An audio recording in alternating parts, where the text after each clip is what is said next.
ননদ ভাবি একসাথে হয়েছি আর ঘুরতে যাব না তা কি হয়? তাই আজকেও আবার বের হয়ে পড়লাম দুজনে মিলে ঘুরতে। আর সাথে নিয়ে নিয়েছিলাম আমার দেবরকেও। ননদ, দেবর আর ভাবি মিলে ঘুরতে চলে যাই। আসসালামু আলাইকুম everyone, welcome to my daily blog.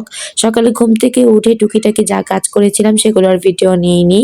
কারণ আজকে বাহিরে যাব তাই তাড়াহুড়ো করে কাজ করছিলাম। নাস্তা রেডি করেছিলাম, বাহির থেকে ভাজি আনা হয়েছিল, আমি চা রান্না করেছিলাম আর পরোটা ভেজে নিয়েছিলাম। তারপর সবাই মিলে নাস্তা করে নেই। আর এই তো দুপুরে কেউ লাঞ্চ করিনি, আমি না ইফা আমরা কেউই করিনি। এই সন্ধ্যা বিকেল দিকে বসে এগুলো খাচ্ছিলাম চকলেট। তারপর দুজনে মিলে রেডি হয়ে যাই। রেডি হয়ে এখানে দুষ্টুমি করছিলাম দুজনে মিলে, কারণ আরেকটু সময় আছে হাতে তাই। আর এই তো দুজনে মিলে একটু ভিডিও করে নিচ্ছিলাম, একটু ঢং করে নিচ্ছিলাম। এখন বের হয়ে যাব টাটা দিয়ে। আমাদের জন্য বাহিরে আরমান ওয়েট করছে, আমরা গিয়ে তারপরে ওর সাথে একসাথে ঘুরতে যাব। এখানে আমি আবিরের সাথে দেখা করছিলাম। ও অফিস থেকে বের হয়ে বাহিরে দাঁড়িয়েছিল, কারণ ঘুরতে যাওয়ার প্ল্যানিংই ছিল না আমাদের কোনো বাহিরে যাওয়ার, হঠাৎ করে হয় তাই আমি আবিরকে বলে তারপর বের হই। এটা একটা সুপার শপ ছিল, এখানে গিয়েছিলাম আমরা। আরমান বলেছিল ও কিছু টুকিটাকি কেনাকাটা করবে, তবে মিথ্যে বলেছে, দুষ্টুমি করেছে আমাদের সাথে। আমাদেরকে মিথ্যে বলে নিয়ে গিয়েছিল। তারপর চিপস, চকলেট এই হাবিজাবি নিয়ে আমরা খেতে খেতে বাহিরে চলে যাই। এখানে দেখছিলাম যে কিছু পছন্দ হয় কিনা। পুতুলগুলো দেখে ভালোই লাগছিল, তবে পুতুল তো ঘরে রাখা ঠিক না।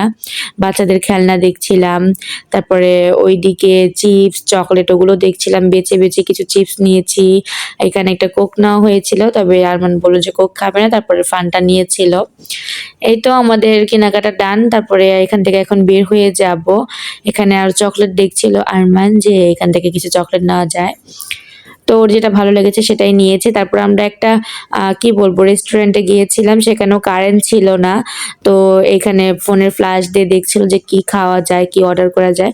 তো সেই দিন কেন জানি না কিছুই খেতে ইচ্ছে করছিল না, বললাম না না নাস্তা করেছি জাস্ট, লাঞ্চও করিনি। তাই আরমানি ওর পছন্দ মতো অর্ডার করে নেয় শর্মা আর মোমো।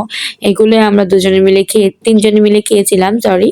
সবাই দেখি বাহিরে গিয়ে এটা খায় ওটা খায়, তবে আমাদের কেন জানি না বাহিরে গেলেই খিদে লাগে না। আমাদের মনে হয় যে বাসায় বসে শান্তিতে খাওয়া যায়, যে কোনো বাহিরের খাবার হোক না কেন বাসায় বসে শান্তিতে খেতে পারি। তাই বাহিরে গিয়ে অতটা একটা কিছু খাই না, জাস্ট হাঁটাহাঁটি ঘোরা এটাই আমাদের ভালো লাগে। তাই এগুলো করতেই যাই বেশিরভাগ সময়। তো এখানে আমরা সবাই মিলে গল্প করছিলাম, অনেকক্ষণ একসাথে বসেছিলাম। আর এই দিক দিয়ে আমার ননদ টিস্যু দিয়ে কাঁটা চামচ মুছে দিচ্ছিল আমাকে। তো এটা ভাবছিলাম যে কি আর করছে ভাবিকে। তো আরেকজন তো খাওয়া নিয়ে বিজি, সে আমাদের কারো তোয়াক্কা না করে আগেই খেয়ে নিচ্ছিল। এই তো আমরা এইগুলো নিয়েছিলাম চিপস, তারপরে খেতে খেতে বাড়ির দিকে চলে যাই। বাড়ির সামনে আরেকটা সুপার শপ ছিল, তো সেখানে আমরা যাই। গিয়ে দেখছিলাম যে একটা আইসক্রিম খাবো। শীতের দিন হলে কি হবে, হাঁটতে হাঁটতে আমাদের গলা শুকিয়ে গিয়েছিল প্রায়। তো তিনজনের জন্য 3 রকম আইসক্রিম নিয়ে নিই, যে যেটা খায় সেটাই নিয়ে নিচ্ছিলাম। তারপর আমরা রিক্সা দিয়ে বাসায় চলে যাচ্ছিলাম। তো আজকের ভিডিওটা ছিল এই পর্যন্তই। ভিডিওটা ভালো লাগলে লাইক, কমেন্ট, শেয়ার করে দিবেন। সবাইকে আল্লাহ হাফেজ।